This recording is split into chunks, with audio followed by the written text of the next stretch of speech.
Hi, good morning. എല്ലാവരും സുഖമായിട്ടിരിക്കുന്നെന്ന് വിശ്വസിക്കുന്നു. അപ്പോൾ പിന്നെ ഇന്നലത്തെ ബാക്കി അറിയാനായിട്ട് എല്ലാവരും കാത്തിരിക്കുന്നുണ്ടാവും. ഞാനും അങ്ങനെയൊക്കെ തന്നെയായിരുന്നു. കാരണം അവർ കോടതിയിൽ നടന്ന സംഭവ വികാസമായിട്ടുള്ള ചില കാര്യങ്ങൾ, അങ്ങനെ സംഭവ ബഹുലമായിട്ടുള്ള ഞെട്ടിക്കുന്ന കാര്യങ്ങളെല്ലാം അറിഞ്ഞിട്ട് രണ്ടുപേരുടെ മുഖത്താണ് ഇപ്പോൾ കൂടുതൽ ഞെട്ടൽ. ആ ഞെട്ടൽ ആരുടെയാണെന്ന് കിട്ടിയാൽ നിങ്ങൾ ഞെട്ടും, വേറെ ആരുമല്ല, ആ ദുർഗയും ഉണ്ണിയും തന്നെയാണ്. അവർക്കാണെങ്കിൽ ഈ കേട്ടതൊന്നും വിശ്വസിക്കാൻ പറ്റാത്തൊരു സാഹചര്യം പോലെ തോന്നുകയാണ്. പ്രത്യേകിച്ച് കണ്ണനാണെങ്കിൽ അവരോട് കോടതിയിലേക്ക് വരണം എന്നിങ്ങനെ നിർബന്ധിച്ച് പറഞ്ഞിരുന്നു. എന്തിനായിരിക്കും എന്നോർത്തിട്ടാകെ ടെൻഷനായിരുന്നു. രണ്ടുപേർക്ക് ഉറക്കമില്ലാത്ത ദിവസങ്ങളായിരുന്നു 2 ദിവസം. പക്ഷേ ഇത് കാര്യങ്ങളെല്ലാം അറിഞ്ഞു കഴിഞ്ഞു. ആ സമയത്ത് ദുർഗയ്ക്ക് ഭയങ്കരമായിട്ട് ദേഷ്യമാവാണ്. കാരണം അവരുടെ സത്യം പറഞ്ഞാൽ ഈ വിശ്വനാഥൻ്റെ 2ാം വിവാഹമായിരുന്നു ദുർഗയായിട്ട്. ഒന്നാമത് കണ്ണൻ്റെ അമ്മയാണല്ലോ വിവാഹം കഴിച്ചത്. അതിനുശേഷം കണ്ണൻ്റെ അമ്മ മരിക്കുക ചെയ്തത്. അതിനുശേഷമാണ് ഈ കോടീശ്വരനായ വിശ്വനാഥൻ്റെയും പിന്നെ ഈ ദുർഗയുടെയും വിവാഹം വാമദേവൻ നടത്തിയത്. അങ്ങനെ നോക്കിയാൽ ഈ ദുർഗയ്ക്ക് അധികകാലമൊന്നും വിശ്വനാഥനോടൊപ്പം കഴിയാനായിട്ട് കഴിഞ്ഞിട്ടില്ല. വളരെ ചെറുപ്പത്തിലാണ്, അതായത് ഇതിൽ പറയുന്നത് തന്നെ കണ്ണൻ്റെ 12ാമത്തെ വയസ്സിലാണ് അച്ഛൻ നഷ്ടപ്പെടുന്നത്. ആ സമയത്തൊക്കെ ഉണ്ണിക്കൊക്കെ ഒരുപാട് ചെറുപ്പമാണ് പിള്ളേർ.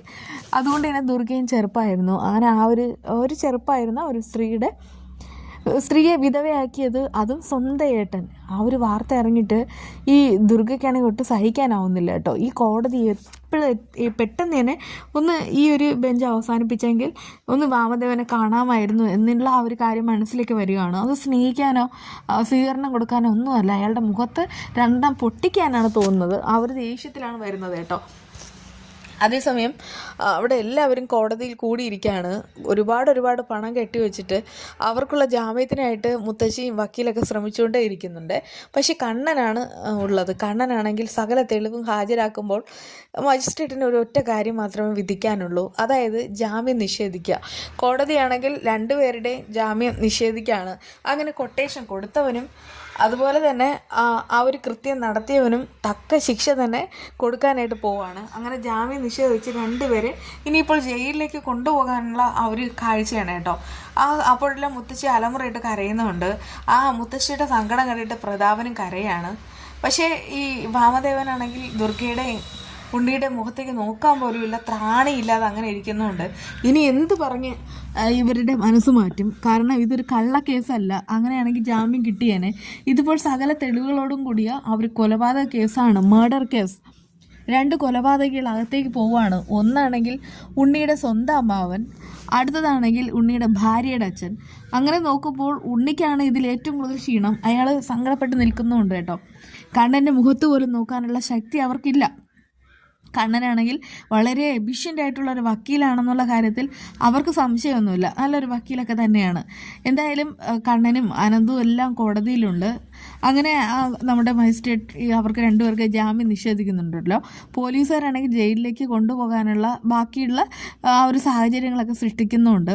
അങ്ങനെ കുറേയേറെ അവിടുത്തെ നൂലാമാലകളുണ്ടല്ലോ, ആ കോടതിയുടെ നൂലാമാലകളുമായിട്ട് അവരൊക്കെ അങ്ങനെ നിൽക്കുകയാണ് കേട്ടോ. അങ്ങനെ വാമനെയും പുറത്തേക്ക് കൊണ്ടുവരുന്ന കാഴ്ചയാണ്. ദുർഗയും ഉണ്ണിയും കൂടെ ഓടി പുറത്തേക്ക് വരികയാണ്. നീ എന്തൊരു മനുഷ്യനാടാ, നീ തകർത്തത് എത്ര ജീവിതങ്ങളാടാ, നീയാണല്ലേടാ എൻ്റെ വിശ്വേട്ടനെ കൊന്നത്. വിശ്വേട്ടൻ എന്നെ സ്നേഹിച്ചിരുന്നു, അതെനിക്ക് 100% ഉറപ്പുള്ള കാര്യമാണ്. എന്തൊക്കെ പറഞ്ഞാൽ വിശ്വേട്ടനെ എന്നോട് സ്നേഹമായിരുന്നു, എൻ്റെ ജീവനായിരുന്നു. എന്നെ മാത്രമല്ല എൻ്റെ പിള്ളേരെയും ജീവനായിരുന്നു. എന്നിട്ടും എൻ്റെ താലി അറുത്തിട്ട് നീ എന്ത് നേടിയിടന്നൊക്കെ എന്നെ ചോദിച്ചിട്ട് ദുർഗയാണെങ്കിൽ ഇമോഷണലി ഭയങ്കരമായിട്ട് അവിടെ കിടന്ന് ഒരു വഴക്കുണ്ടാക്കുകയാണ് കേട്ടോ. ആ സമയത്ത് പോലീസുകാരാണെങ്കിൽ മാറ്റി നിർത്താനൊക്കെ ശ്രമിക്കുന്നുണ്ട്. ഉണ്ണി അങ്ങനെയൊക്കെ തന്നെയാണ്. ഉണ്ണിയുടെ മുഖവും കണ്ണും എല്ലാം ചുവന്നിരിക്കുകയാണ്.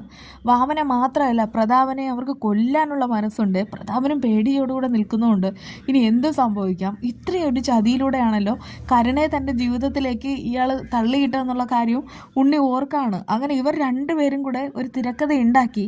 അങ്ങനെ സ്വത്തുക്കളെല്ലാം എടുക്കാൻ വേണ്ടിയിട്ട് ഇവർ നേരത്തെ തന്നെ ഒരു തിരക്കഥ ഉണ്ടാക്കി. അതിന് പ്രകാരം അച്ഛനെ കൊന്നു. അത് കഴിഞ്ഞിട്ട് തൻ്റെ ജീവിതത്തിലേക്ക് കരുണ അയച്ചു. അതൊക്കെ ഇങ്ങനെ ഓർക്കുമ്പോൾ ഉണ്ണിക്ക് ഭയങ്കരമായിട്ട് സങ്കടമാവാണ് കേട്ടോ. എന്നാലും താൻ സ്നേഹിക്കുകയും വിശ്വസിക്കുകയും ചെയ്ത് തൻ്റെ അമ്മാവൻ അച്ഛൻ മരിച്ച സമയത്ത് അച്ഛനെ പോലെ തന്നെ അച്ഛൻ്റെ സ്നേഹം എല്ലാം തന്ന് അതേ മനസ്സോടുകൂടെ നോക്കിയ തൻ്റെ അമ്മാവനാണ് ഈ നിൽക്കുന്നത്. ഇയാൾ ഇത്രയും വലിയൊരു ചതിയനായിരുന്നു. അത് ഓർക്കുമ്പോൾ തന്നെ ഉണ്ണിയോട് തന്നെ ഒരു ലജ്ജ തോന്നുകയാണ്. ഇതിപ്പോൾ എത്ര ദിവസത്തേക്ക് ഇവരുടെ പക കാണുമെന്നൊന്നും നമുക്ക് പറയാൻ പറ്റില്ലെങ്കിലും എന്തായാലും ഇനിയിപ്പോൾ ഇവരുടെ മനസ്സൊന്നും മാറാൻ പോകുന്നില്ല. കാരണം സ്വന്തം അച്ഛനെ കൊന്നു. ആ ദുർഗയ്ക്കാണെങ്കിൽ സ്വന്തം ഭർത്താവിനെയാണ് നഷ്ടപ്പെട്ടത്. അതുകൊണ്ട് ഒരിക്കലും ഇവരോട് പൊറുക്കാൻ തയ്യാറാവില്ല, അത് ഉറപ്പാണ്. അതിനിടയ്ക്ക് എന്തായാലും നിനക്ക് മാക്സിമം ശിക്ഷ ഞാൻ തന്നെ കണ്ണനോട് പറഞ്ഞു മേടിച്ച് തരുമെന്നൊക്കെ ദുർഗ പറയുന്നുണ്ട് കേട്ടോ. ആ സമയത്ത് അത് കേട്ട് വാമൻ പറയുന്നുണ്ട്, അത് ഞാൻ വേണ്ട, താൻ കൂടുതലൊന്നും പറയണ്ട, ഇനി എനിക്ക് തന്നെ കാണണ്ട, കൺമുന്നിൽ കണ്ടേക്കരുത് എന്നൊക്കെ ഇങ്ങനെ പറഞ്ഞിട്ട് ഭയങ്കരമായിട്ട് അവരാണെങ്കിൽ വഴക്കുണ്ടാക്കുന്നത്. ഉണ്ണി അതുപോലെ തന്നെ ഭീഷണിപ്പെടുത്തുന്നുണ്ട്. ആ സമയത്ത് മുത്തശ്ശി അങ്ങോട്ട് വരികയാണ്, കരുണമോളെ കൂടെ കൊണ്ടുപോകണം എന്ന് പറയുന്നുണ്ട്. അത് കേട്ടിട്ട് ദുർഗ പറയുന്നുണ്ട്, ഒരു കാരണവശാലും നിൻ്റെ കരുണമോൾ ഇനി എൻ്റെ വീട്ടിൽ മരുമകളായിട്ട് വാഴില്ല, അവളിനി വേണ്ട. കാരണം അവളും കൂടെ ചേർന്നിട്ട് നടത്തിയ ചതിയാണെന്ന് എനിക്ക് മനസ്സിലായി. അതുകൊണ്ട് തന്നെ നിങ്ങളാരും ഇനി വേണ്ട, ഇനി എൻ്റെ മകൻ ഒരിക്കലും ഈ കരുണയെ തേടി വരില്ല എന്നൊക്കെ പറയുന്നുണ്ട് കേട്ടോ. ആ സമയത്ത് തന്നെ മുത്തശ്ശി ഭയങ്കരമായിട്ട് കരയാണ്. പ്രതാപൻ പറയുന്നുണ്ട്, എൻ്റെ മോളെന്ത് കുറ്റം ചെയ്തിട്ട്, അവൾ ഗർഭിണിയാണ്, അവളെ കൈവിടരുത്, ഞാനിപ്പോൾ ജയിലിൽ പോകും, പിന്നെ പ്രായമായ അമ്മയാണ്, അവളെ നോക്കാനായിട്ട് ആരുമില്ല. അത് കേട്ടിട്ട് ദുർഗ പറയുന്നുണ്ട്, നീ കൂടുതലൊന്നും പറയണ്ട, നീ കൂടെ ചേർന്നിട്ടാണ് ഇങ്ങനെ ഒരു നാടകം കളിച്ചത്. എന്തായാലും എൻ്റെ വിശ്വേട്ടനെ കൊന്നു, എന്നിട്ട് നീയൊക്കെ എന്ത് നേടിയടാ? എന്തായാലും സ്വത്തിനും പണത്തിനും വേണ്ടിയിട്ട് ഇങ്ങനെയൊക്കെ ഓരോന്ന് ചെയ്ത് നീയൊക്കെ മനുഷ്യന്മാരാണോ? ഇതുവരെ നിന്നെയൊക്കെ ഞങ്ങൾ വിശ്വസിച്ചു, അതിനുള്ള കൂലി ഞങ്ങൾക്ക് കിട്ടുകയും ചെയ്തു.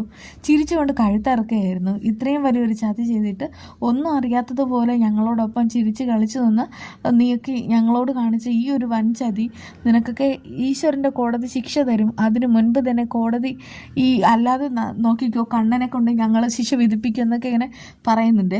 അങ്ങനെ അവന്മാരെ കൊണ്ടുപോവാണ് കേട്ടോ.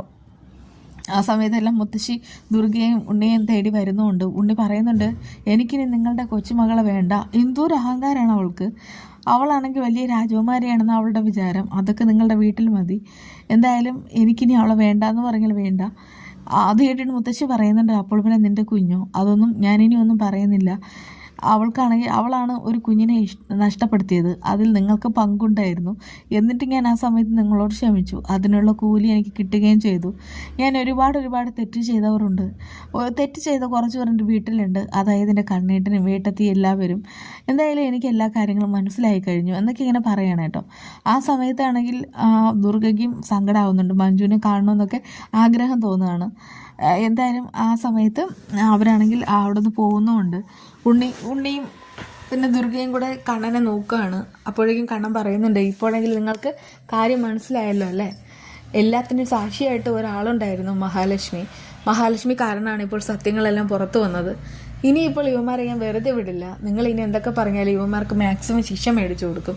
ദുർഗ പറയുന്നുണ്ട്, അത് വേണം മോനെ, ഇനി അവന്മാർ ഒരിക്കലും പുറത്ത് വരരുതെന്നൊക്കെ പറയുന്നുണ്ട്. ഇതൊക്കെ തന്നെയാണ് വിശേഷം. എന്തായാലും ഈ അടുപ്പിൽ കിടന്ന് വേവുന്ന ചക്കയാണ് കേട്ടോ, ചക്ക അവിയൽ, അതൊക്കെ എല്ലാവർക്കും വയ്ക്കാൻ അറിയാമെന്ന് എനിക്കറിയാം. ഞാൻ പിന്നെ ഇട്ടെന്നേ ഉള്ളൂ. വീണ്ടും കാണാം.